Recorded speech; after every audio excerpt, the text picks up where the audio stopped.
ಸರ್ಕಾರದ ಅವಳಿ ನಿಲುವುಗಳಿಂದ ಅಥವಾ ಡಬಲ್ ಸ್ಟ್ಯಾಂಡರ್ಡ್ನಿಂದ ಅಧಿಕಾರಿಗಳಿಗೆ ಗೊಂದಲ ಸೃಷ್ಟಿಯಾಗ್ತಾ ಇದೆ. ಒಂದೆಡೆ ಗ್ರೇಟರ್ ಬೆಂಗಳೂರು ಪ್ರಾಧಿಕಾರ GBA ಅಂತ ನಾವೇನು ಕರಿತೀವಿ, GBA ಒಂದು ಕಡೆ ಮುಂದಾಗ್ತಾ ಇದೆ, ಮತ್ತೊಂದು ಕಡೆ ಮಾಸ್ಟರ್ ಪ್ಲಾನ್ ಕೂಡ ಸಿದ್ಧವಾಗ್ತಾ ಇದೆ. ಇದರಲ್ಲಿ ಕಾರ್ಯರೂಪಕ್ಕೆ ಬರುವುದು ಯಾವುದು? ಹಾಗಾದರೆ ಇದು ಗೊಂದಲ ಸೃಷ್ಟಿಯಾಗುವಂಥ ಅಂಶ. ಬ್ರ್ಯಾಂಡ್ ಬೆಂಗಳೂರು ನಿರ್ಮಾಣಕ್ಕೆ ಎರಡು ಇಲಾಖೆಗಳ ನಡುವೆ ಫೈಟ್ ನಡೀತಾ ಇದೆ. ಈಗ GBA ಜಾರಿ ಸಂದರ್ಭದಲ್ಲಿಯೇ BDA ಮಾಸ್ಟರ್ ಪ್ಲಾನ್ ಸಿದ್ಧತೆ ಮಾಡಿಕೊಳ್ತಾ ಇದೆ. 2041ರ ಮಾಸ್ಟರ್ ಪ್ಲಾನ್ ಕರಡು ಸಿದ್ಧಪಡಿಸ್ತಾ ಇದೆ BDA. ಈ ಸಂಬಂಧ 3.5 ಕೋಟಿ ರೂಪಾಯಿಗೆ ಟೆಂಡರ್ ನೀಡಿದೆ BDA. ಈಗಾಗಲೇ 1.5 ಕೋಟಿ ರೂಪಾಯಿ ಪಾವತಿಸಿದೆ BDA. ಜೊತೆಗೆ ದೆಹಲಿ ಮೂಲದ ಕಂಪನಿಗೆ ನಗರದ ಇಮೇಜ್ ತಯಾರಿಕೆಗೆ ಗುತ್ತಿಗೆ ನೀಡಲಾಗಿದೆ. ಇಮೇಜ್ ತಯಾರಿಕೆಗೆ ಕಳೆದ 2.6 ಕೋಟಿ ರೂಪಾಯಿ, ಕಳೆದ ವರ್ಷ 2,60,00,000 ರೂಪಾಯಿ ಗುತ್ತಿಗೆಯನ್ನು ಕೊಟ್ಟಿದೆ BDA. ಆದರೆ ಸಮರ್ಪಕವಾಗಿ ಇಲ್ಲಿವರೆಗೆ ಕಾರ್ಯನಿರ್ವಹಣೆ ಮಾಡಿಲ್ಲ. ಹೀಗಾಗಿ ಗುತ್ತಿಗೆಯನ್ನು ರದ್ದು ಮಾಡಿ ಹೊಸ ಸಂಸ್ಥೆಗೆ ಮರುಗುತ್ತಿಗೆಗೆ ಚಿಂತನೆಯನ್ನು ನಡೆಸಲಾಗ್ತಾ ಇದೆ. BDAನಿಂದ ಹಲವು ಆಯಾಮಗಳಲ್ಲಿ 2041ರ ಮಾಸ್ಟರ್ ಪ್ಲಾನ್ಗೆ ಸಿದ್ಧತೆಯನ್ನು ಮಾಡಿಕೊಳ್ಳಲಾಗ್ತಾ ಇದೆ. ಇಂಥ ಹೊತ್ತಿನಲ್ಲೇ ಇದೀಗ ಗ್ರೇಟರ್ ಬೆಂಗಳೂರು ಪ್ರಾಧಿಕಾರ ಚುರುಕುಗೊಳ್ತಾ ಇದೆ. ಅಧಿಕಾರಿಗಳಿಗೆ ಯಾವುದು ಸರಿಯಾದ ದಿಕ್ಕಿನಲ್ಲಿ ಹೋಗ್ತಾ ಇದೆ ಅನ್ನೋದೇ ಇಲ್ಲಿ ಕನ್ಫ್ಯೂಷನ್ ಶುರುವಾಗಿದೆ.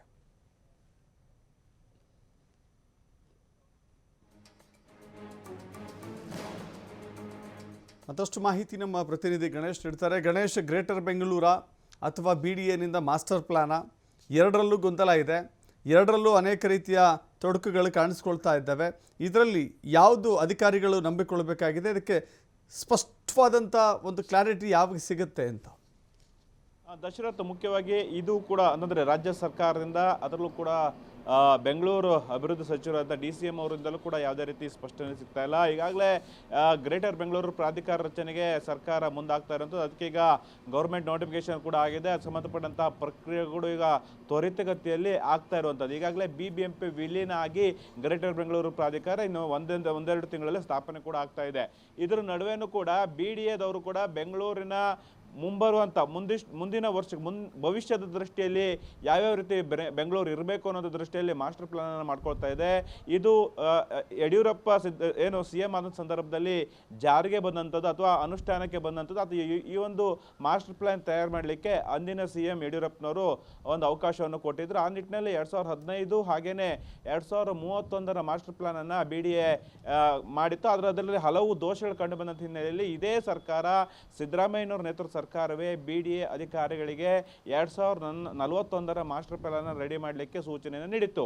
ಆ ಹಿನ್ನೆಲೆ ಈಗಾಗಲೇ ಏನು ಕೆಸ್ರಾಕ್ ಅಂತಂದರೆ KSR SAC ಅನ್ನೋಂಥ ಕೆಸ್ರಾಕ್ ಸಂಸ್ಥೆಗಳಿಗೆ ಹಾಗೇನೆ SSLR ಅಂತ ಸಂಸ್ಥೆಗಳು ಕೂಡ 4 ಕೋಟಿ ಹಣವನ್ನು ನೀಡಿ ಬೇರೆ ಬೇರೆ ರೀತಿಯಲ್ಲಿ ಬೆಂಗಳೂರಿನ ರೂಪುರೇಷೆಗಳು ಯಾವ ರೀತಿ ಇರಬೇಕು, 42 ವಿಭಾಗಗಳು ಹೇಗೆ ಕಾರ್ಯನಿರ್ವಹಣೆ ಮಾಡಬೇಕು, ಬೆಸ್ಕಾಂ ಹೇಗಿರಬೇಕು, BMRCL ಹೇಗಿರಬೇಕು, BMRDA ಹೇಗಿರಬೇಕು, ಜಲಮಂಡಳಿ ಯಾವ ಥರ ಇರಬೇಕು, ಎಲ್ಲವನ್ನೂ ಕೂಡ ಅಧ್ಯಯನ ಮಾಡಿ ಮೂಲ ನಕ್ಷೆ ಅಥವಾ ಇದರ ಒಂದು ನೀಲ ನಕ್ಷೆ ಅನ್ನೋ ಒಂದು ಪ್ಲಾನನ್ನು ರೆಡಿ ಮಾಡಲಿಕ್ಕೆ ಈಗಾಗಲೇ ಮುಂದಾಗ್ತಾ ಇರುವಂಥದ್ದು. ಈಗಾಗಲೇ 4 ಕೋಟಿಯಷ್ಟು ಹಣವನ್ನು ಈಗ ಖರ್ಚು ಮಾಡಿರುವಂಥದ್ದು. ಅದ್ರ ಜೊತೆಗೇನೆ ದೆಹಲಿ ಮೂಲದ ಡ್ರೋನ್ ಡೆಸ್ಟಿನೇಷನ್ ಅನ್ನೋ ಸಂಸ್ಥೆಗೆ ಇಮೇಜನ್ನು ತಯಾರು ಮಾಡಲಿಕ್ಕೆ, ಅಂತಂದರೆ ಬೆಂಗಳೂರಿನ ಇಮೇಜ್ ಹೇಗಿರಬೇಕು, ಮುಂದೆ ಬ್ರ್ಯಾಂಡ್ ಬೆಂಗಳೂರು ಅನ್ನೋ ಕಾನ್ಸೆಪ್ಟ್ ಏನು ಸರ್ಕಾರ ಹೇಳ್ತಾ ಇದೆ, ಭವಿಷ್ಯದಲ್ಲಿ ಅಂತಂದರೆ 2041ಕ್ಕೆ ಬೆಂಗಳೂರು ಯಾವ ರೀತಿಯಲ್ಲಿ ಸಿದ್ಧ ಆಗಬೇಕು ಅನ್ನೋ ದೃಷ್ಟಿಯಲ್ಲಿ ಅದಕ್ಕೆ ಬೇಕಾದಂಥ ಇಮೇಜಸ್ಗಳನ್ನು ಅಥವಾ ಒಂದಿಷ್ಟು ಚಿತ್ರಗಳನ್ನು ತಯಾರು ಮಾಡಲಿಕ್ಕೆ ದೆಹಲಿ ಮೂಲದ ಡ್ರೋನ್ ಡೆಸ್ಟಿನೇಷನ್ ಕಂಪನಿಯು ಕೂಡ BDA ಗುತ್ತಿಗೆ ನೀಡಿತ್ತು. ಆದರೆ ಅವರು ಸಮರ್ಪಕವಾದಂಥ ಕಾರ್ಯನಿರ್ವಹಣೆ ಮಾಡೋ ಹಿನ್ನೆಲೆಯಲ್ಲಿ ಗುತ್ತಿಗೆಯನ್ನು ಹಿಂಪಡೆದು ಕೂಡ ಈಗ BDA ಮುಂದಾಗ್ತಾ ಇದೆ. ಈ ಥರದ ಒಂದಿಷ್ಟು ಪ್ಲಾನ್ಗಳನ್ನು, ಯೋಜನೆಗಳನ್ನು BDA ಹಾಕ್ಕೊಳ್ತಾ ಇದ್ರ ನಡುವೆನೇ GBA ಈಗ ಸ್ಥಾಪನೆ ಆಗ್ತಾ ಇರುವಂಥದ್ದು ಒಂದು ರೀತಿಯಲ್ಲಿ BDA ಅಧಿಕಾರಿಗಳಿಗೆ ಕನ್ಫ್ಯೂಸ್ ಆಗ್ತಾ ಇದೆ.